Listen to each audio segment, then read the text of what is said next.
Cuando hablamos de estructura, normalmente lo que nos estamos refiriendo es a la ordenación de los acontecimientos dramáticos en una narración para mantener el interés del espectador y que comprenda perfectamente la historia y vaya en una progresión emocional, digamos, hasta el desenlace, ¿no? Y aquí lo más importante, creo yo, es precisamente pensar en esto del espectador, ¿no? En que muchas veces se construye la estructura pensando en dónde están situados los personajes, cómo es la historia, etcétera, y digamos, los actos se colocan en función del personaje y la historia, y más bien hay que pensar dónde está el espectador. Queremos crear esa emoción en el espectador y la estructura tenemos que construirla en función de él, ¿no? Dónde está el espectador en un momento dado, dónde le hemos llevado y dónde le queremos llevar, ¿no? Esa sería más o menos la verdadera construcción de la estructura, ¿no? Al principio del cine precisamente se ha intentado ver, por ejemplo, si el paradigma de Field, que ha sido la teoría dominante en las últimas décadas, pero que ahora está un poco en crisis, digamos, si ya existía antes de Field, y efectivamente pues ha ido rastreando, y en los primeros manuales de guión de los años 1913, 1920, etcétera, pues ya se contaba algo parecido y se decía que, por ejemplo, el planteamiento era el rollo 1, y luego el desarrollo era el rollo 2, 3 y 4, y el desenlace era el rollo 5, porque claro, en el cine no ya era solo el trabajo del guionista y el trabajo del realizador que tenía que cambiar el rollo, sino que era en el propio cine que se acababa el rollo, había que cambiarlo, el proyeccionista tenía que estar rápido y atento para que el público en la sala no se aburriera, y el público tenía que estar muy interesado en el siguiente rollo, claro. Entonces cuando llegabas al final del rollo tenía que ser muy emocionante la cosa y como dejar algo en suspenso, digamos, como en la publicidad en la televisión, ¿no? Sería lo mismo, ¿no? Y claro, si el proyeccionista empezaba a tardar, la gente se empezaba a revolver, pero si estaba muy interesada, pues aguantaba un poco mejor, ¿no? Bueno. En términos de estructura, hay bastantes errores que se pueden cometer. Uno de ellos es precisamente ser demasiado rígido en la construcción de la estructura. Coger una estructura que has visto en un libro, por ejemplo, coger el paradigma de Field con 3 actos, etcétera, y querer encajar tu historia en esa estructura, sea como sea, ¿no? Y hacer un punto de giro en la página 27 porque lo dice Field, y entonces colocarlo ahí como... Y claro, eso puede ser un error porque puede ser que tu historia no requiera eso, requiera que el punto de giro esté en otro momento, etcétera, ¿no? Ese podría ser un error. Otro error podría ser el no entender para qué sirve, digamos, el planteamiento, el desarrollo del desenlace, qué cosas tienes que hacer en cada una de estas partes, ¿no? Y aunque puedes ordenarlo, se puede poner, digamos, lo que parece el desenlace en la parte del planteamiento, o sea, al comienzo de la historia, sin embargo, tienes que entender muy claramente qué información le estás transmitiendo al espectador en ese momento.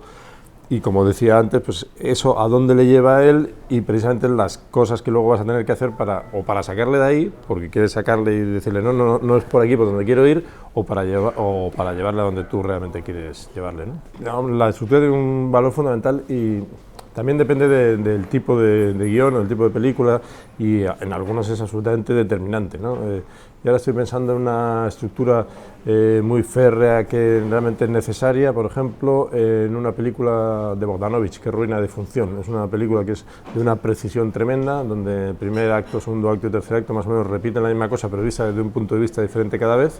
Y entonces está todo medido y hay una estructura, pero que el espectador no ve. El espectador, la película es divertidísima y tú la estás viendo y no percibes lo que decíamos antes, el trabajo secreto o como decía Flaubert, que no tienes que ver el sudor del escritor detrás de la novela, ¿no? Tienes que leer la novela como si el escritor no hubiese sufrido nada escribiéndola, ¿no? Si ves el sufrimiento te distraes un poco de la trama que te están contando, ¿no?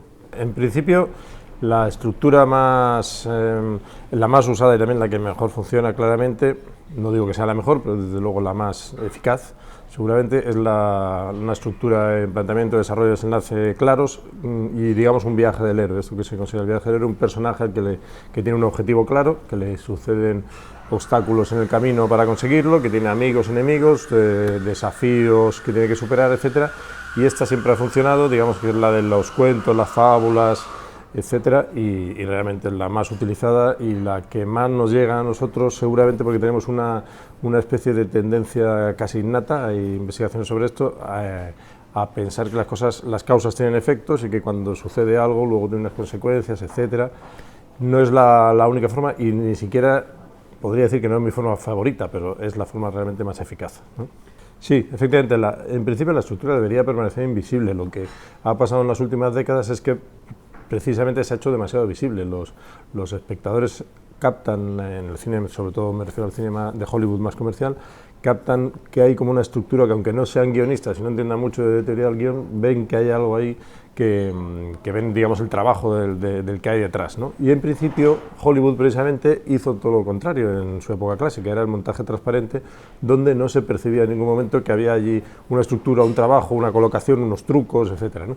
Y ahora los trucos no es que se vean directamente, pero se intuyen, ¿no? Se intuyen demasiado, se ha hecho transparente la estructura y el espectador es consciente de ella, ¿no? Entonces eso quizá habría que evitarlo, y el guionista debería hacer un esfuerzo por ser menos previsible y por tanto por seguir menos los esquemas más conocidos o más seguidos, más repetidos de la estructura, ¿no? Para elegir una estructura tendrías que tener en cuenta primero a dónde te estás dirigiendo, qué es lo que estás haciendo, por ejemplo, para cine, para televisión, cambia completamente.